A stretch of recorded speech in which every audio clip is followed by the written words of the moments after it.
पिता पुत्र पवित्र आत्मा एक परमेश्वरलाई महिमा भएको होस्। परमेश्वरको प्रिय आदरणीय जनहरूमा सबैलाई क्रिस्चियन अभिवादन साथै न्यानो जय मसीह। परमेश्वरको प्रिय जनहरू, तपाईँहरूको माझमा आज पनि सदाझै परमेश्वरको छोटो वचन लिएर उपस्थिति भइसकेको छु। आज तपाईँ र मेरो निम्ति परमेश्वरको जीवित वचन रहेको छ। हितोपदेश 29:1। परमेश्वरको वचनले तपाईँ र मलाई आज भन्दै हुनुहुन्छ, घरिघरि हप्की पाएर पनि कोही हट्ठी नै भइरहन्छ भने त्यो एक्कासी नाश हुनेछ, तर्किबै नरहने गरी। आमेन। परमेश्वरको वचन पढाइ सुना परमेश्वरले हामी सबैलाई आशिष दिनुभएको होस्। परमेश्वरको प्रियजनहरू, आज हितोपदेशको पुस्तक एउटा ज्ञान र बुद्धिले भरिएको पुस्तक हो, जुन पुस्तकले तपाईँ र मलाई दैनिक जीवनमा जिउनको लागि सहज बनाइदिनु हुँदछ। तपाईँ र मलाई ज्ञान र बुद्धिको कुरा दिएर प्रभुमा अझै बलियो बनाउनु हुँदछ। यो वचनले आज तपाईँ र मलाई फेरि पनि यो समय भन्दै हुनुहुन्छ, परमेश्वरको प्रियजनहरू, घरिघरि हप्की पाएर पनि कोही हट्ठी नै भइरहन्छ भने त्यो एक्कासी नाश हुनेछ, तर्किबै नरहने गरी। हेर्नुहोस् त परमेश्वरको प्रियजनहरू, कति डरलाग्दो कुरा छ। परमेश्वरको वचनले आज तपाईँ र मलाई फेरि पनि यो समय वचनबाट तपाईँ र मलाई होसियार हुनको लागि आज यो वचन दिँदै हुनुहुन्छ। परमेश्वरको प्रियजनहरू, परमेश्वरको आत्मिक छोराछोरीहरू, हामी तपाईँ र म जिउने कुरामा हामीलाई दैनिक रूपमा हामीले गर्ने व्यवहारको कुरामा हामीलाई अरूले दिएको अर्थी उपदेश मन पर्दैन, अरूले दिएको गाली गोलोज तपाईँ र मलाई मन पर्दैन, अरूले सिकाएको बाटोमा तपाईँ र म हिँड्न हामीलाई गाह्रो हुन्छ र ठुलो बडा हामीभन्दा माथिको मान्छेहरूले हामीलाई दिएको शिक्षाहरू तपाईँ र मेरो लागि एउटा रिस र घमण्डले भरिएको कुरा हुनसक्छ। हामीलाई कतिचोटि अर्थी उपदेश त मन पर्दैन नि त। परमेश्वरको प्रियजनहरू, तपाईँ र मलाई जे मन लाग्यो हामी त्यही गरेर कतिचोटि आज अगाडि बढ्दछौँ र परमेश्वरको वचनले तपाईँ र मलाई भन्नुहुँदछ, घरिघरि हप्की पाएर पनि कोही हट्ठी नै भइरहन्छ भने त्यो एक्कासी नाश हुनेछ। परमेश्वरको प्रियजनहरू, यो गम्भीर वचनलाई तपाईँ र मैले ध्यान दिउँ। तपाईँ र मैले पनि पक्कै पनि आफूभन्दा ठुलो अभिभावक अथवा चर्चको याजकहरूबाट, तपाईँ र मलाई सिकाउनु हुने हाम्रो गुरुहरूबाट पक्कै पनि राम्रो कुराको लागि गाली खाएको होलाौँ। तपाईँ र मैले सल्लाह र सुझाव पाएको होलाौँ। के गर्नुहुन्छ, के गर्नु हुँदैन भन्ने शिक्षा पक्कै पनि तपाईँ र मैले पाएका छौँ। तर त्यो शिक्षालाई तपाईँ र मैले नलिनु सकेको कारणले गर्दा, तपाईँ र म एउटा हट्ठी घमण्डी अट्टेरी भइरहेको कारणले गर्दा कतै तपाईँ र मेरो जीवनमा नाश आइपरेको त छैन।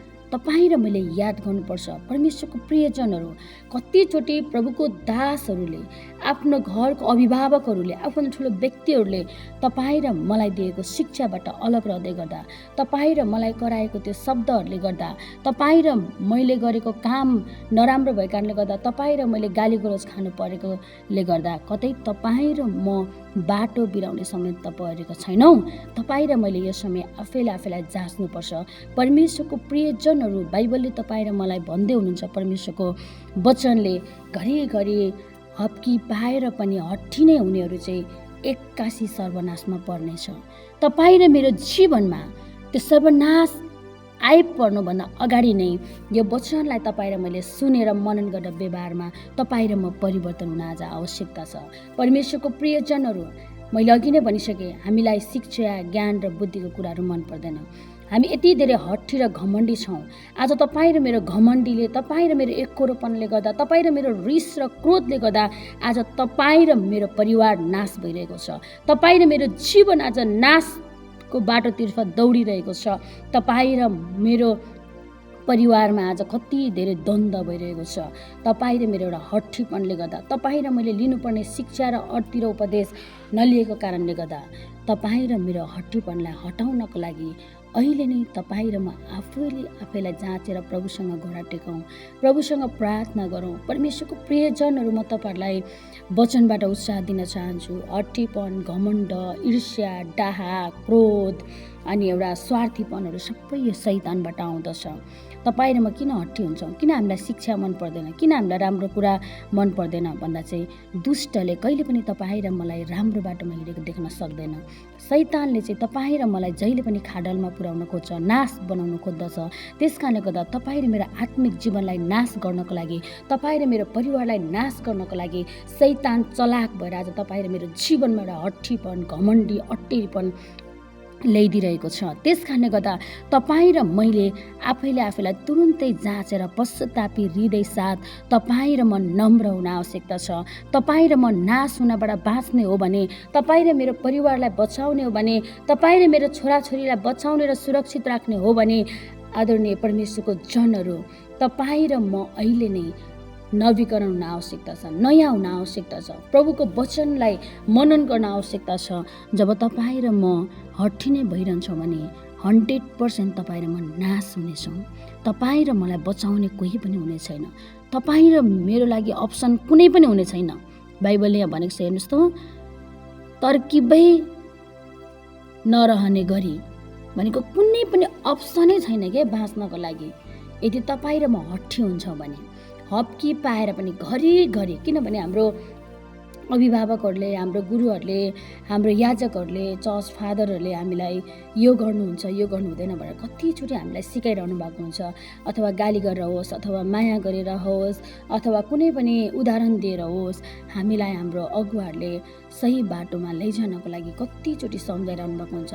चाहे एकान्तमा भेटेर होस्, चाहे साथीसँग राखेर होस्, चाहे ठुलो परिवारसँग राखेर होस्, हामीलाई शिक्षाको कुरा कति धेरै दिइरहनु भएको हुन्छ।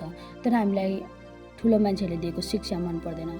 हामीलाई जसरी मन लाग्छ हामी त्यसरी जिउन खोज्छौँ। तपाईँ र म त्यसरी जिउँदै गर्दा नाशमा डुब्दैछौँ भन्ने कुरा चाहिँ हामीले बिर्सिन्छौँ। र परमेश्वरको वचनले तपाईँ र मलाई आज सम्झाउँदै हुनुहुन्छ, परमेश्वरको प्रियजनहरू, तपाईँ र मेरो छोराछोरी आदेश नमानेर, तपाईँले र चर्चको याजकहरूले भनेको कुरा नसुनेर हट्ठी र घमण्डी भएर बाटो बिराउँदैछ भने सर्वनाशमा 100% पुग्नेछ। र तपाईँ र म आफै पनि अभिभावकहरू, तपाईँ र मेरो ठुलो बडा व्यक्तिहरूले भनेको कुरा वचनको अधीनतामा नरहिकन, बाइबलले सिकाएअनुसार बाइबलीय वचनलाई सुनेर पनि नसुने जस्तै गरेर तपाईँ र म हट्ठी र घमण्डिनी भएर अगाडि बढ्दैछौँ भने तपाईँ र म 100% नाश हुनेछौँ। कुनै पनि त्यहाँ अप्सन हुँदैन, कुनै पनि त्यहाँ उपाय नै हुँदैन उम्कने। किनभने बाइबलले भन्दछ, घरिघरि हप्की पाएर पनि हट्ठी हुनेहरू एक्कासी सर्वनाश, त्यहाँ बचाउने कोही हुने छैन। एक्कासी तपाईँ र मैले गुहार नै भन्न सक्दैनौँ, किनभने त्यस्तो दिन तपाईँ र मेरो अगाडि जहिले पनि बसिरहेको हुन्छ। तपाईँ र मलाई नाश गर्नलाई शैतान, तपाईँ र मलाई त्यहाँ नाशको खाडलमा लैजानको लागि तपाईँ र मलाई कुरेर दुष्ट बसिरहेको हुन्छ। त्यस कारणले गर्दा तपाईँ र म प्रार्थना र भक्ति, प्रभुको डर भयमा रहेर आज एकदमै अगाडि बढ्न आवश्यकता छ। तपाईँ र म धेरै पश्चातापी जीवन जिउन आवश्यकता छ। कति मानिसहरू त मरिसके र कति मर्न लागिरहेको छ, कति मृत्युको मुख कुरेर बसिरहेको छ। परमेश्वरको प्रियजनहरू, तपाईँ र मैले आफूलाई जाँचेर दिनहुँ नम्र कोमल हृदयको भएर अगाडि बढ्न आज यति धेरै आवश्यकता छ। संसार यति धेरै डरलाग्दो समय पुगिसकेको छ। आज बिहान भेटेको मानिस हामी दिउँसो भेट्न सक्दैनौँ। जवान छोराछोरीहरूलाई हामी हेर्छौँ भने उनीहरूको घमण्डीपनले गर्दा उनीहरू आज कति मरिसकेको छ। बिचरा उनीहरूलाई थाहै हुँदैन म कुन बाटोमा हिँड्दैछु भन्ने कुरा। उनीहरू आफ्नो अभिभावकलाई मन नपराउने, अर्थी उपदेश नसुन्ने, अनि गालीगोलो सुन्नै नसक्ने, शिक्षालाई लिनै नसक्ने आज यति धेरै हट्ठी घमण्डी र अट्टेरी भएको छ। परमेश्वरको प्रियजनहरू, यो समयमा तपाईँ र म के गर्ने भन्दा तपाईँ र मेरो एउटै बाटो भनेको प्रभु येशू ख्रीष्ट हुनुहुन्छ। उहाँमा गएर घोडा टेक्ने, प्रार्थना गर्ने, विजयको लागि तपाईँ र मैले घोषणा गर्ने, प्रभुसँग आफ्नो छोराछोरीलाई परमेश्वरको वचनमा हुर्काउने अनि प्रभुको डर र भयमा हिँड्न सिकाउने भन्दा अरू उपाय केही पनि छैन। त्यस कारणले गर्दा नाश हुनबाट, एक्कासी आइपर्ने नाशबाट जोगिनको लागि तपाईँ र म र हाम्रो परिवारलाई बचाउनको लागि जहिले पनि हामी अगाडि बढ्नुपर्छ। प्रभुको वचनलाई तपाईँ र मैले ध्यान दिनुपर्छ।